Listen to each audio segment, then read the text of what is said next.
They never make it easy for me, do they? Got on the computer today to see that Riot themselves has responded to the burning criticism and questions around the recently revealed LCS changes that, to us on the outside, made it pretty evident that the LCS is a low or dying priority. In this interview, posted on Travis Gafford's YouTube channel, which I'll have linked in the description, President of Esports John Needham and Global Head of lolesports Naz Alataha answer some actually really good questions of Travis's for 44 minutes. I'm here to try and summarize what I can in a few minutes, so wish me luck. We begin by Travis saying that basically everything they were told is now inaccurate, as there has been some huge changes which they're here to discuss today. Naz says that in heat of the overwhelming community feedback, the broadcast on Thursdays and Fridays is going to start at 2 PM Pacific time and 5 PM Eastern time, as reflected in this tweet from LCS official. This was a change from the initial 12 PM Pacific and 3 PM Eastern start time. Travis then questions why did we decide on 2 PM? Naz says that the foremost priority was a time that is optimized for the North American audience. As the broadcast goes for around 5 hours, this gives a nice medium in start and finish times while still accommodating for the lifestyles of the audience. They also touch on the West Coast still having a pretty shit start time, but due to the time difference between East and West, it's kind of the best that they could do.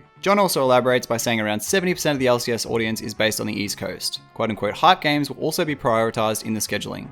As this is kind of the main thing we were looking for from Riot, the rest of the interview will be extremely cut down for convenience, so if you want to watch the whole thing, check out Travis's amazing interview in the description. Travis asks John about the community's unanimous opinion that Riot doesn't care about the LCS anymore, as reflective in their lack of communication, effort, and throwing things together at last minute. John literally straight up says we've done a shit job at Riot lately with our communication. John also says that the narrative that Riot doesn't care about the LCS and that the LCS is dying couldn't be further from the truth. The LCS also earns the second most revenue out of the professional LoL leagues. Travis asks Naz about budget and if the LCS is being cut, seemingly due to the lack of care Riot has given the league recently. Naz says no, and John says that 2023 will have 50% more budget than 2018 did. Travis asks about the LCS viewership being 4th or 5th out of the major leagues and if it's been declining. John says yes, but this is also in part due to the LEC and CB LoL just getting more popular and overtaking the LCS. Travis then asks about the Dash situation. John says that the LCS was long akin to traditional sports shows like ESPN, where you watch the game, then go to the analyst desk for discussion and the analysis. Riot believes that this isn't what the fans want, and they're going to push to doing a hostless show with more entertaining segments, and they're just going to experiment more. Dash will still be working in the LCS here and there, and international tournaments or bigger events.